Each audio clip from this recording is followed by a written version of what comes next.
Well, primary day was Tuesday, and a lot kind of filtered through here.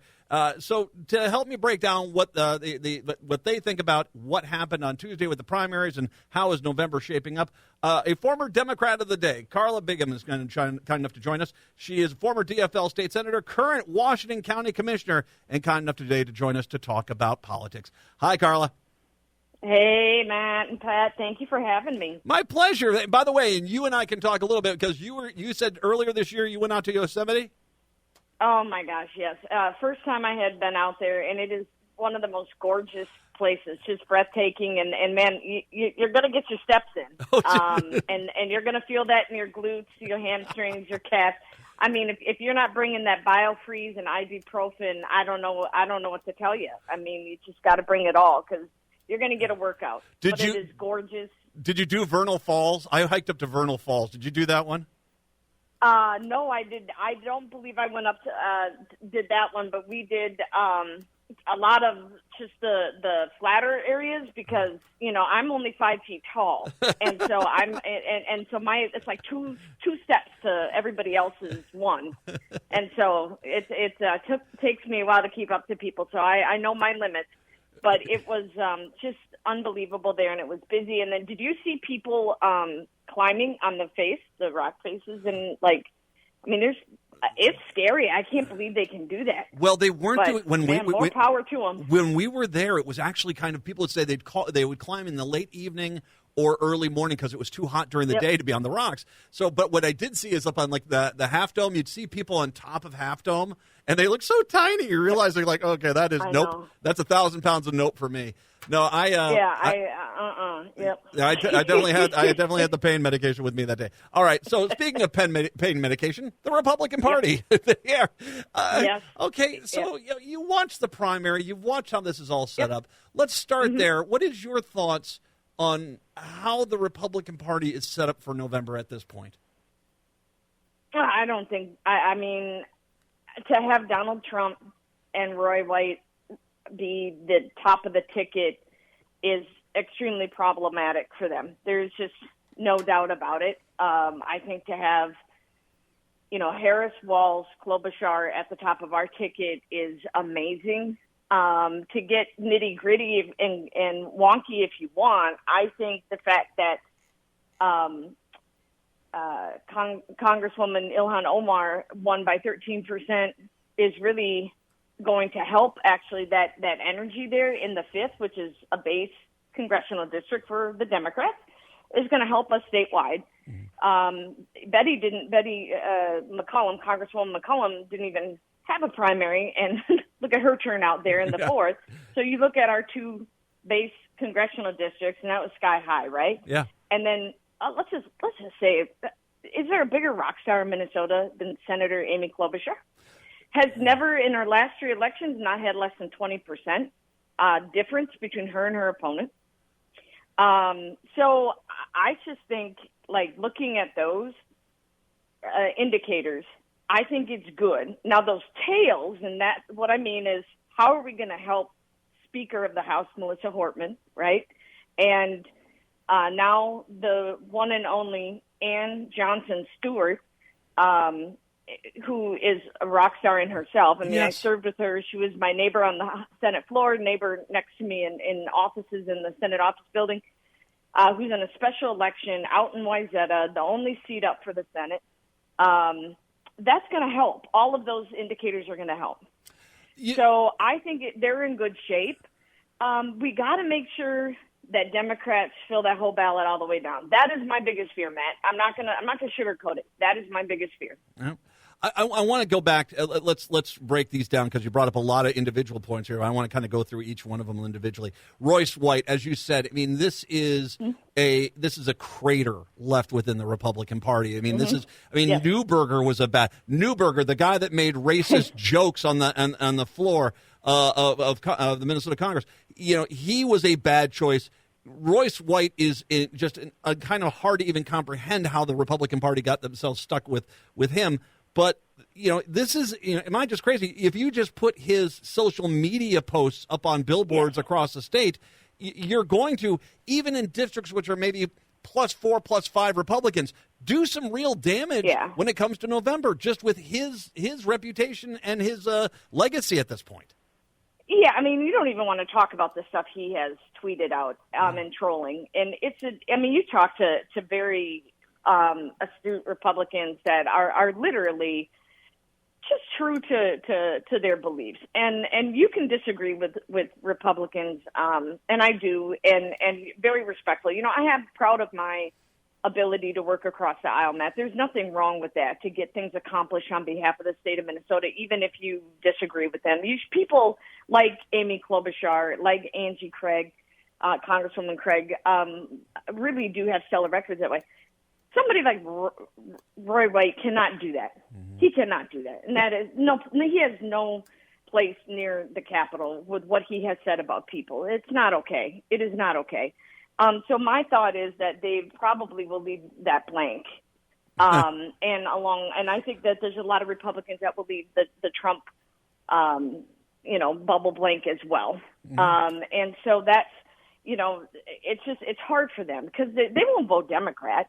And maybe some Republicans stay home, but they usually don't, right? That's just not something they do. Well, and I was say that. I was up in 8 of the weekend and up in the range, and basically one of the things that was told me is that there's a lot of people up there that may have voted for Stauber in the past who are really excited about Walz being on the top of the ticket as the vice presidential nominee. And I think that you're right. I mean, it becomes a mess for you if you're the Republicans, because you want to try to win back the House, but the two biggest, in Minnesota at least specifically, with Walz on the ticket, with Royce White as the Republican nominee, that whole task becomes a heck of a lot harder for them to basically try to win those seats. And the energy on the top of our ticket is incredible. And that energy is going to transcend down, and that is the job for the next 80-plus days of Speaker Hortman and Ken Martin, our party chair. That is their job, right? And that's the job of every single candidate. And never, ever, ever underestimate Melissa Hortman. I've known her for 20 years. She's a dear friend of mine. We've traveled the world together. It's just never, ever, ever do it. And I'm telling you that she's going to motivate these candidates. She's strategic. She's stealthy when it comes to ads and just where, recruiting, timing. She is just not only a great legislator, but she's a great campaigner. Yeah. And so she knows I think it took her 3 times to get, into the House. And so then she's been there ever since, and she's worked her way up to the Speaker. She's going to fight every day between now and November 5th. She's going to motivate each of those candidates, and she's not going to rest. And I think that's her job, and she knows that, and she's taking it seriously. And she's going to have a lot of tight races, as she said in an interview here yesterday. She knows the assignment, and she's gonna turn that assignment in on November 5th. Speaker Hortman's awesome. It's absolutely awesome. Yep. I remember the first time I interviewed her way back when, one of the original Democrats of the day, and I just like, oh yeah, you're going to be, you're phenomenal. Joining us right now, Karla Bigham is once again joining us. She's a former DFL state senator, currently a Washington County commissioner. Let's talk about, you brought up Ilhan Omar. My impression of that primary campaign against Don Samuels, this time she did it better. She had better ads. She had a better presence. I think she was just not expecting it to be the last election cycle to be as close as it was, and it kind of showed. This time, she really kind of went in there saying, yeah, I'm going to treat this as a real threat, and her campaign was better this time around in Minnesota 5. Yeah, I mean, I think you're 100% right. She should have been nervous going into this because of how she campaigned last time. I think she just took it for granted, and she squeaked by, and now she didn't this time. And look, things change. No campaign and no election cycle is ever the same. And so things happen and occur that change the voters' minds, and you can't ever take anything for granted, and you got to work. And I think she did a little bit last time, and, well, let's just be honest. She didn't this time. Yeah. She spent the money. She did the work. And I'm not so certain that, I think in the end, this is going to translate into November, the energy will translate into November and benefit the whole ticket as far as the base and turning that out in some key races there down ballot. But, Congresswoman Ilhan Omar really turned it up for this election. She didn't take it for granted. And the results showed that. I mean, that was a pretty decisive win. It was, and I think when you look at the two maps, the last election and this election, she did indeed solidify that base, and I think he agrees it's going to basically make a stronger ticket overall come November. I want to go to 8 as well, Stauber. Of all the numbers that I kind of was like, wow, that's interesting, is that he really wasn't leaps and bounds ahead of his Democratic opponent in the primary. As a matter of fact, their vote totals were somewhat similar. And this is a guy that has been Mr. Donald Trump up in the Minnesota 8. Stauber is a big Trump buddy. You got Royce White, as we have said. Is this a year that we feel as if that 8 definitely is back in play again and that could go back to the Democrats as it has been in the past? I think the 8th is always a district that we work hard in. It's always a district. I mean, I look at my good friend, Senator Grant Houschild, who fits that district like a glove, and really, we fight in those districts hard because we are the party of Main Street, of labor, of working people, for families. And I think, you look at Jen Schultz and, somebody who has fought for that, her whole legislative career. And then, you look at just how that district, the demographics of that district, and that's what it is. So I think every 2 years, that's competitive. And so I think, it's, again, a district we're never going to stop fighting for. Mm-hmm. And they can't take for granted. It's flipped. It's not a district that anybody can sleep on. Mm-hmm. And Stauber definitely seems his tone in that district has definitely changed. I think he knows that Walz is popular. Walz is popular on the range, and he knows. And so is Klobuchar. Yeah, exactly. And remember, I just said 20 points. 20 points. She in her last 3 elections has not had a delta between her and her opponent of less than 20 points. I mean, 20. That's a lot of tails. They called her election the last time at we counted it at 8:00. It was like 8:14. They called her election at 8:14 after the polls had closed. My guess is going to be as if they could possibly even do it before 8, they will. I don't think that that's what I thought. It doesn't mean we take anything for granted or don't fight, but that's the case. Final question for you, Karla. Obviously, the big question then is the Republicans. They want to take back the Minnesota House. They need 4 seats.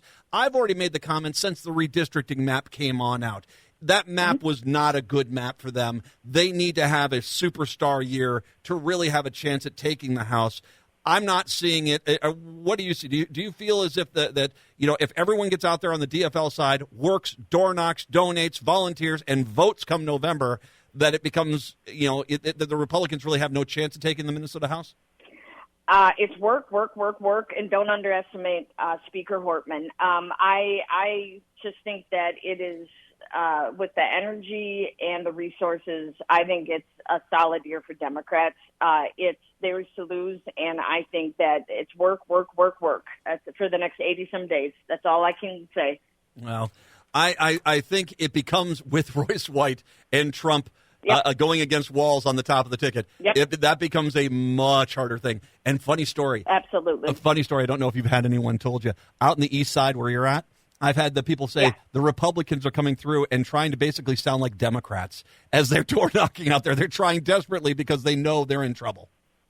Yes, and I do think the moderation in the messaging is because of the ticket, the finalized ticket they seen coming. I mean, there's no doubt about that for sure. But nobody should sleep on anything. It's work. Don't count on them screwing up. And just get out there and do the work. Get on the doors and talk to your neighbors. Get them out to vote. Fill that whole ballot out. That's all you can do. Karla Bigham. Karla, you're more than welcome back anytime, by all means. I really appreciate the time today. Thank you, Matt. You bet. Take care. Thank you, Matt. 952-946-6205, 952-946-6205. Let's give away a pair of tickets right now to Matt Matthews, the Bougie on a Budget Tour coming to the State Theater in January. Tickets go on sale tomorrow. You can win your tickets right now. A pair of tickets to caller number 5, 952-946-6205, 952-946-6205. Caller number 5, you are going to win a pair of tickets to Matt Matthews. Good luck. Let's take a break. Come on back. It's the Matt McNeil Show here on your Thursday.